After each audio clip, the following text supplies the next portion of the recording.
버티기의 의미에 대해 새삼 생각한 것은 게임 방송을 즐겨보던 20대 무렵이었다. 특히 눈길이 가던 선수는 테란의 왕제 임요한이었다. 가장 인상적인 것은 다른 프로게이머와는 달리 쉽게 항복을 하지 않는다는 사실이었다.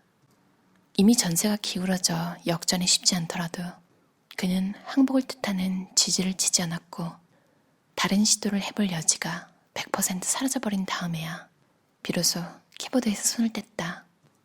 보기에 따라서는 구차하게 혹은 매너 없게 보일 수 있을 정도의 버티기였다. 하지만 아주 가끔씩은 그런 버티기 중에 정말로 마법 같은 역전이 나오는 경우가 있었다. 상대방의 실책과 우연한 행운이 기적처럼 마구 겹쳐지면서였다. 그의 플레이를 보면서 버티는 한 무언가 기대할 수 있다는 사실을 생각했다. 버티는 한 우리는 기대할 수 있다.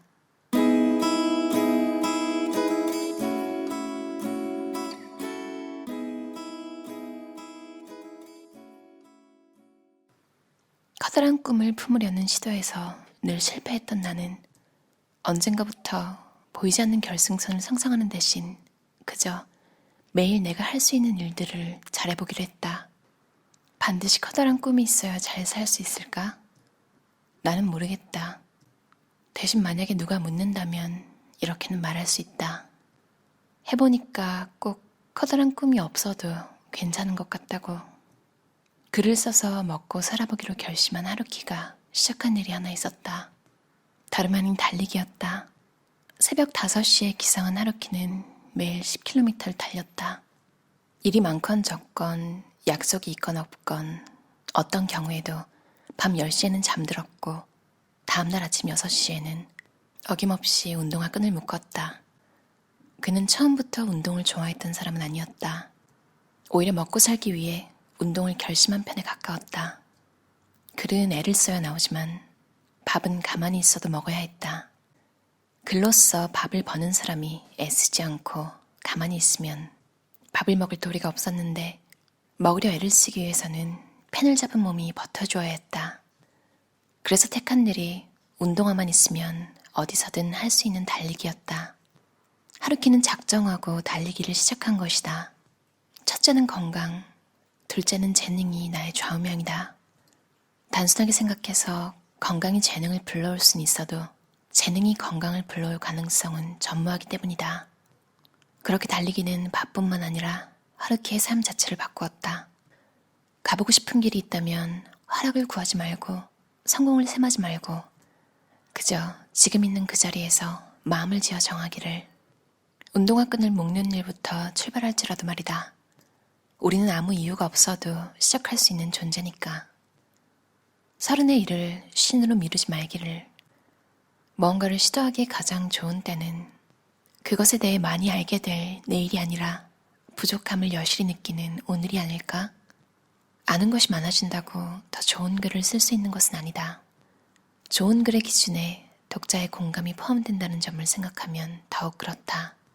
완벽한 내일이 아닌 초라한 오늘로부터 시작하는 것. 우리가 할 수 있는 일이 그것뿐이라면 우리는 그것을 해야 할 의무가 있다.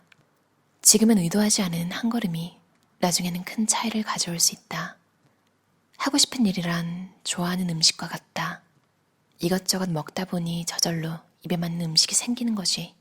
좋아하는 음식을 먹기 전에 미리 정해놓을 수는 없다.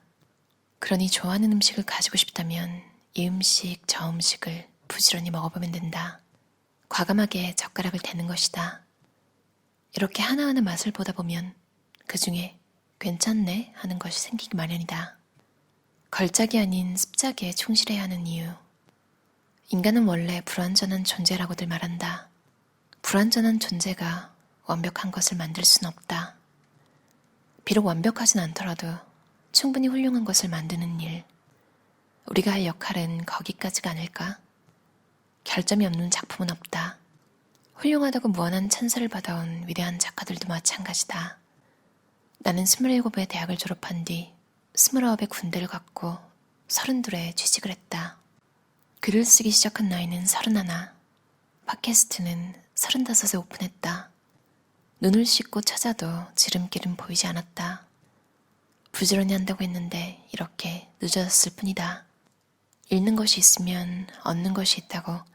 그래도 이런 경험 덕분에 확실히 깨달은 사실이 하나 있다. 늦게 가고 느리게 가는 일이 생각보다 별일이 아니라는 것이다. 결국 나도 남들처럼 직장을 다니며 밥벌이를 했고 틈을 내어 추가로 몇 권의 책을 썼으며 팟캐스트와 유튜브도 즐겁게 만들었다. 남들보다 늦긴 했어도 내 길을 찾아서 내 걸음으로 걷고 있다. 그러므로 늦었다고 해서 나락으로 떨어진 것처럼 우울해할 필요 따위는 조금도 없다. 아무리 늦게 출발하더라도 사람은 죽지 않는다. 결국 다들 일을 하고 밥을 먹으며 잘 살아가기 마련이다. 오히려 인생을 망치는 것은 늦었다는 강박관념이 주는 부정적인 생각들이지 싶다. 출발이 늦었기 때문에 이제 자신은 틀렸다는, 평생 뒤처질 수밖에 없다는 피해의식 말이다. 자기 속도에 맞춰 끝까지 뛰면 된다. 일부러 늦을 필요는 없지만 살다 보니 그렇게 되었다면 그 또한 인생이다. 그리고 출발이 늦었다고 해서 꼭 전체 기록이 나쁘리란 법도 없다. 우리는 우리 자신의 삶을 살아가야 한다. 신경 써야 하는 건 남들의 위치가 아니라 나의 호흡이다. 그들은 그들의 길을 가고 나는 나의 길을 갈 뿐이니까. 나는 늦게 졸업을 했고 늦게 취직을 했고 늦게 글을 쓰기 시작했지만 지금 나의 글과 나의 걸음이 좋다. 그거면 충분. 노력하고 있다면 하루하루의 괴로움에 흔들리지 않아야 한다. 가까운 발밑의 바닷물은 늘 출렁거리지만 저 먼 곳의 수평선은 언제나 고요하니까. 그러므로 중요한 것은 오늘 일기에 적힌 기록이 아니라 지속적인 노력과 방향이다. 돌아보면 하루하루는 좌절과 문제와 괴로움의 연속이었다. 재미있는 것은 이 지점이다. 하루하루는 분명 절망이었는데 그 절망스러운 하루가 쌓인 1년은 훌륭했다. 법륜 스님은 수행에 대해 이런 이야기를 한 적이 있다. 하면 반드시 좋아지기에 수행이다. 수행을 하면 100일 뒤, 1000일 뒤에는 반드시 더 좋은 사람이 되고 더 행복한 사람이 될 수 있다.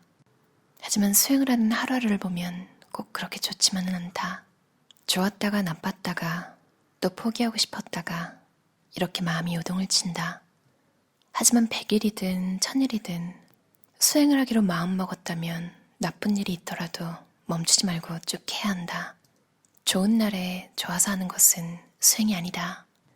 나쁜 날에도 변함없이 해야 수행이라 할 수 있다. 그렇게 쭉 하면 하루하루는 좋지 않더라도 100일 뒤, 1000일 뒤에는 반드시 좋아진다. 당대의 천재라고 불려도 좋을 움베르토 에코에게 인터뷰어가 물었다. 어떻게 그렇게 많은 일을 하십니까? 에코가 답했다. 세상에는 틈이 많습니다. 시간이 없어 운동을 못한다는 말은 거짓말이다. 어쩌면 시간이 없다는 말 자체가 거짓말인지도 모른다. 공부 잘하는 방법을 이야기할 때 내가 첫 번째로 강조하는 원칙은 운동이다.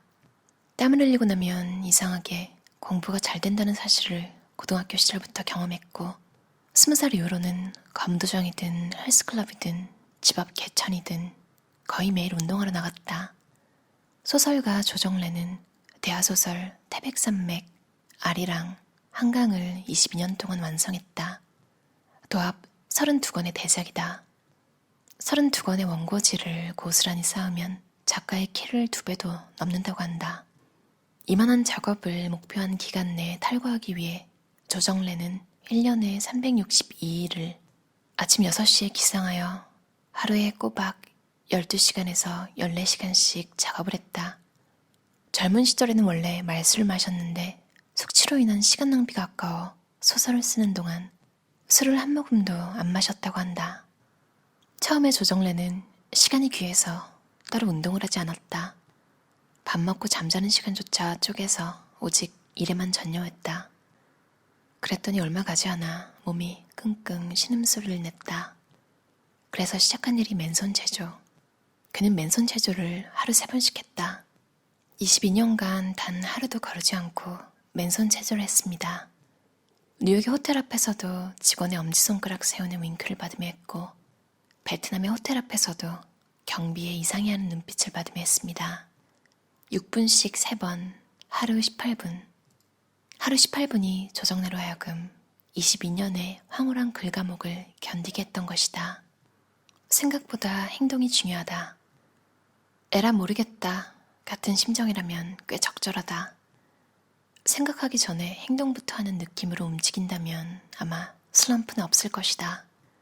사람은 약하다. 하지만 그렇다고 해도 사람은 나아질 수 있다. 한 번 연습하고 한 번 좋아지고 한 번 단련하면 한 번 강해진다. 비록 미약하고 보잘것 없을지라도 어제보다 나아질 수 있는 존재가 사람이다. 어떠셨나요? 전 이 책을 읽으면서 왜 그런지 모르겠는데 영국 드라마 크라운 중에 에피소드 중에 하나였는데 남편인, 그러니까 여왕의 남편인 필립 공이 중년의 위기를 겪는 에피소드가 있었어요. 이 책을 보면서 그 이야기가 생각이 났어요. 그만큼 구체적으로 설명하기는 어려운데 느끼는 다양한 감정들, 30, 40대 정도에 겪는, 어쩌면 50대에도 그런 마음가짐 같은 게 잘 나와 있어서 그런 것 같아요. 그래서 뭔가 내가 설명하지 않아도 누군가 이미 겪은 그 이야기를 담담하게 풀어내서 읽는 것만으로도 내가 내 문제를 설명하지 않아도 돼서 좋았어요. 근데 해결책은 또 제시되어 있고, 저도 스타크래프트 세대라서 처음에 나온 예시가 되게 공감이 갔어요.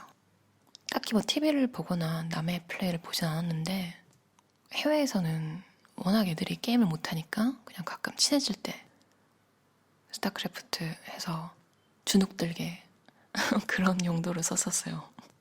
약간 임요연 씨에 대한 좋은 감정 이런 게 적혀 있잖아요. 버티는 힘. 저도 10대 때 그렇게 친한 친구는 아닌데 임요연 씨 팬이 있었어요. 근데 그 친구가 저한테 같이 가자는 거예요, 사인회를. 저는 그때도 좀 팔랑귀에 거절을 잘 못해가지고 같이 갔죠. 얼떨결에 무슨 선착순까지 들어가지고 폴라로이드도 같이 찍었던 기억이 나네요. 진짜 훤칠하고 매너도 좋고 잠깐 본 거지만 되게 인상이 굉장히 좋았던 기억이 나요.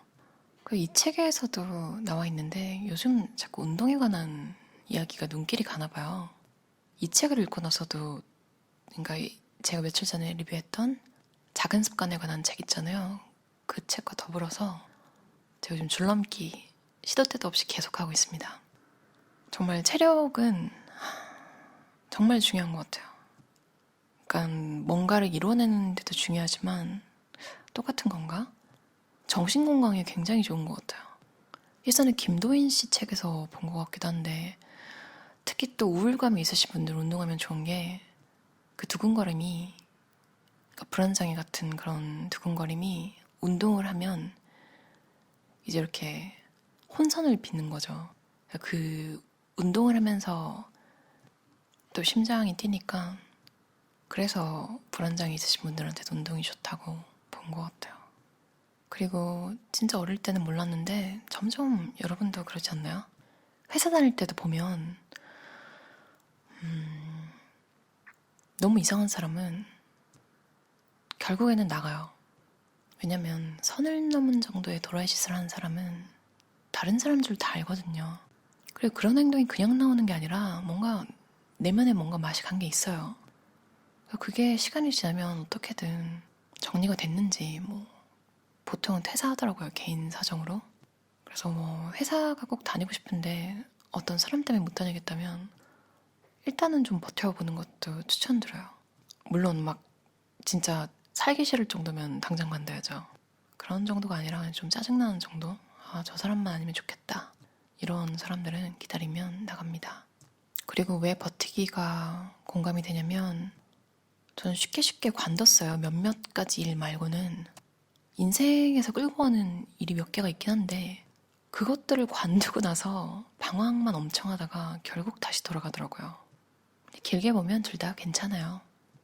한재우 저자의 노력이라 쓰고 버티기라 읽는 21세기 북스에서 나온 책이었고요. 버티는 한 우리는 기대할 수 있다. 뭔가 인생의 슬럼프 같은 느낌이 왔을 때 읽어보시면 되게 좋은 책 같아요. 그럼 오늘도 들어주셔서 감사합니다.